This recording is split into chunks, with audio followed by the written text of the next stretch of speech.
हरियाणा में मंत्री जी फसल बीमा योजना जो 2014 से पहले जो प्रीमियम है, मैं आपसे जानना चाहता हूं कि जो प्रीमियम किसान को देना पड़ता है और उसमें जो इकाई मानी गई है वो एकड़ नहीं मानी गई, वो पूरा गांव माना गया।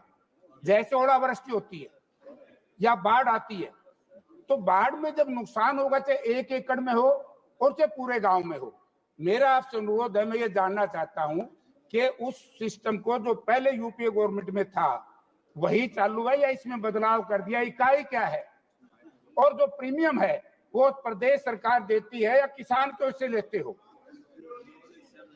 कांग्रेस किसान की मददगार थी, आपने सत्यानाश किया। ओके, ऐसे क्वेश्चन में नहीं बोलते। माननीय अध्यक्ष महोदय, प्रश्न पूछा करो। माननीय अध्यक्ष महोदय, बोलना है ना, बैठे बैठे उन्होंने टिप्पणी की, इसका जवाब दोगे क्या? ना। माननीय अध्यक्ष महोदय, अब मुझे बोलने तो दो मेरे भाई। जयप्रकाश जी बहुत विद्वान सदस्य है और अब उन्होंने पूछा तो मैं बताना चाहता हूं। जब पुरानी फसल बीमा योजना, तब जब कांग्रेस की सरकार हुआ करती थी, उसकी इकाई होती थी तहसील, और तहसील और ब्लॉक इकाई होने का मतलब था कि एक किसान की फसल खराब हो जाए मुआवजा राहत नहीं मिलेगी, एक गांव की खराब हो जाए राहत नहीं मिलेगी, 10 गांव की खराब हो जाए राहत नहीं मिलेगी, पूरे तहसील की खराब होगी तो राहत की राशि देंगे।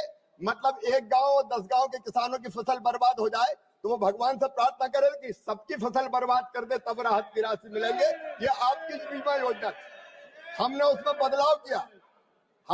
बदलाव किया माननीय अध्यक्ष महोदय, और बदलाव करके फसल बीमा योजना की इकाई गांव को बनाने का काम मोदी सरकार ने किया है, इस सरकार ने किया है।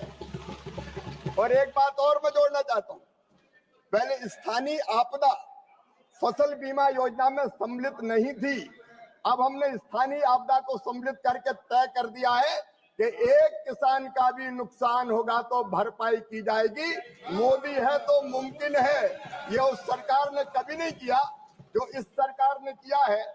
उस समय माननीय अध्यक्ष महोदय और अनेकों विसंगतियां थी इस योजना में, मैं उसको भी, अब चूंकि जयप्रकाश जी ने पूछा है इसलिए मैं उनको बताना चाहता हूं।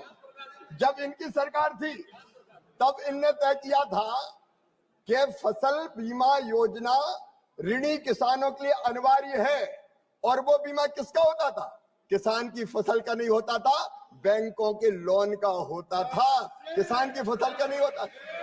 हमने तय कर दिया अब ये योजना अनिवार्य नहीं रहेगी, स्वैच्छिक रहेगी। ऋणी किसान भी चाहे तो करवाए, ना चाहे तो ना करवाए, किसान की मर्जी, हम ला देंगे नहीं उस पर।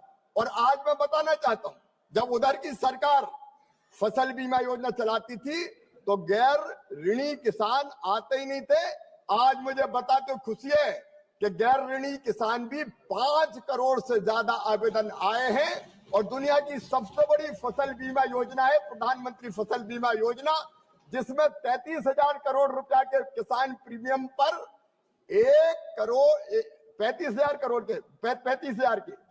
के 1,72,000 करोड़ रुपया किसानों के खाते में देने का काम किया है। तो नरेंद्र मोदी जी की सरकार ने किया है, इसलिए उस योजना में अनेकों सुधार करने का हमने काम किया है। टेक्नोलॉजी का उपयोग करके, माननीय अध्यक्ष महोदय, पहले टेक्नोलॉजी का उपयोग नहीं होता था, क्रॉप कटिंग एक्सपेरिमेंट हाथों से करते थे, और करने वाले ने अगर गड़बड़ कर दी तो किसान न्याय की गुहार लगाता रहता था। अब प्रधानमंत्री जी के विजन के कारण हमने तय किया है, सैटेलाइट आधारित रिमोट सेंसिंग प्रणाली के अंतर्गत नुकसान का आकलन होगा, परफेक्ट आकलन होगा, और आकलन होते ही किसान के खाते में पैसा डाल दिया जाएगा। ये किसान हितैषी सरकार के फैसले हैं। किसान की सेवा हमारे लिए भगवान की पूजा है, इसलिए ये सब काम करने का हम प्रयास कर रहे हैं।